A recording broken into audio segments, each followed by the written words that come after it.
Hello मेरे प्यारे viewers, सबबन स्वाद में आप सभी का स्वागत है। आज मैं आप सभी के लिए आम पापड़ की रेसिपी लाई हूँ। इसे हम बड़ी आसानी से घर पर बनाएंगे, तो चलिए वीडियो स्टार्ट करते हैं। तो उसके लिए यहाँ मैंने 750 ग्राम पका हुआ आम लिया है। ये 3 बड़ा आम है। तो दोस्तों, आपको इसका छिलका जो है वो निकाल देना है और इसे छोटे छोटे टुकड़ों में काट लेना है। अब यहाँ मैंने मध्यम आकार का मिक्सी जार लिया है। अब इसमें हम ये जो कटा हुआ जो आम है वो हम इसमें डाल देंगे।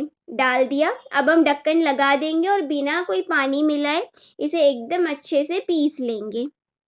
ये देखिए, बिल्कुल ऐसे ही आपको इसे पीसना होगा। हमारा जो मैंगो का जो प्यूरे है ये बनकर तैयार है। अब चलिए हम आम पापड़ बनाते हैं। तो उसके लिए यहाँ मैंने एक नॉन स्टिक फ्राई पैन का इस्तेमाल किया है। उसमें मैं ये जो मैंगो का प्यूरे डाल दूंगी। साथ में यहाँ हम डालेंगे आधा कप दानेदार चीनी। वजन से देखा जाए तो ये 100 ग्राम चीनी है। अब हम इसे चम्मच की सहायता से बिल्कुल ऐसे मिला देंगे। तो आपको इसे पहले ही स्टव में नहीं रखना, पहले बिल्कुल ऐसे मिला देना है। अब हम इसे स्टव में रख देंगे और इसे मध्यम आंच में बुलबुले आने तक इसे पकाएंगे। लगभग 2 से 3 मिनट ही लगता है इसमें बुलबुले आने के लिए। तो दोस्तों, ये देखिए, बिल्कुल ऐसे जो बुलबुले हैं आपको नज़र आ रहा होगा, बिल्कुल ऐसे ही आना चाहिए। तो अब हम क्या करेंगे, इसे मध्यम आंच के लिए 5 मिनट के लिए इस मिश्रण को पकाएंगे और बीच बीच में ऐसे मिलाएंगे ताकि ये जो मिश्रण है वो जले ना, वो बर्तन से चिटके ना, इसलिए। तो इसलिए नॉन स्टिक फ्राई पैन का ही इस्तेमाल करना। तो बिल्कुल ऐसे बीच बीच में मिलाते जाना।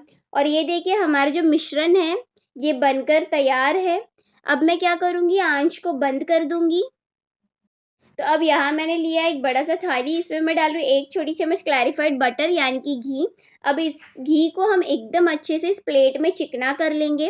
तो दोस्तों, घी लगाना ज़रूरी है ताकि इससे क्या होगा, जब हमारा आम पापड़ सूख जाएगा ना तो बड़ी आसानी से इस प्लेट से निकल जाएगा। इसलिए घी लगाना बहुत ज़रूरी है।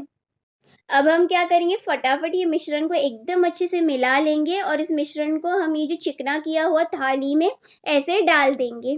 डाल दिया। अब हम यही चम्मच की सहायता से इस मिश्रण को एकदम अच्छे से समान रूप में इस प्लेट में ऐसे फैला देंगे, बिल्कुल ऐसे। तो दोस्तों, इसे बनाना तो काफ़ी आसान है। तो अगर आप कोई गर्म जगह में रहते हो तो ये 1 से 2 दिन में सूख जाएगा, नहीं तो 3 से 4 दिन भी लगता है इसे सूखने में।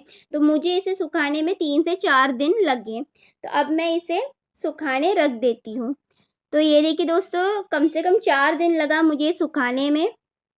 और हमारा जो आम पापड़ है बिल्कुल ऐसे दिखना चाहिए, एकदम शाइनी दिखेगा।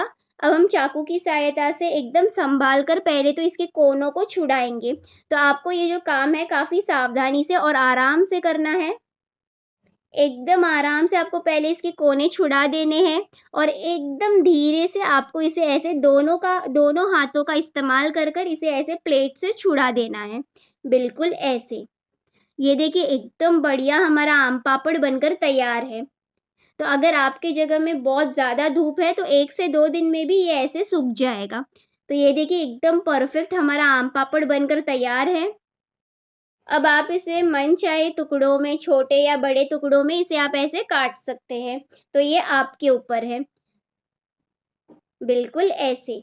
तो सबसे पहले तो मैं इसे ऐसे लंबाई में काट रही हूँ, फिर उसके बाद आप इसे ऐसे रोल भी कर सकते हैं, बिल्कुल ऐसे। नहीं तो आप इसे क्या कर सकते हैं, छोटे-छोटे टुकड़ों में भी काट कर इसे स्टोर कर सकते हैं। तो ऐसे आप ढेर सारे, अगर आपके पास ढेर सारे आम हैं, तो आप ऐसे आम पापड़ बनाकर भी इसे स्टोर कर सकते हैं। तो ये देखिए, हमारा दूसरा रोल भी बनकर तैयार है। अब ये जो बचा हुआ जो आम पापड़ है इसे मैं एक के ऊपर एक ऐसे रख दूंगी और इसे छोटे छोटे टुकड़ों में ऐसे काट लूंगी। ये देखिए, बिल्कुल ऐसे।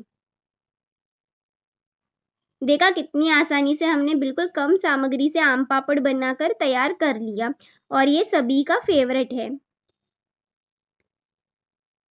तो ज़रूर इस रेसिपी को ट्राई करना और आपके अनुभव मेरे साथ कमेंट सेक्शन में शेयर करना। अगर आपको ये वीडियो पसंद आए तो प्लीज़ मेरे चैनल को सब्सक्राइब कर कर सपोर्ट करना। देखने के लिए धन्यवाद।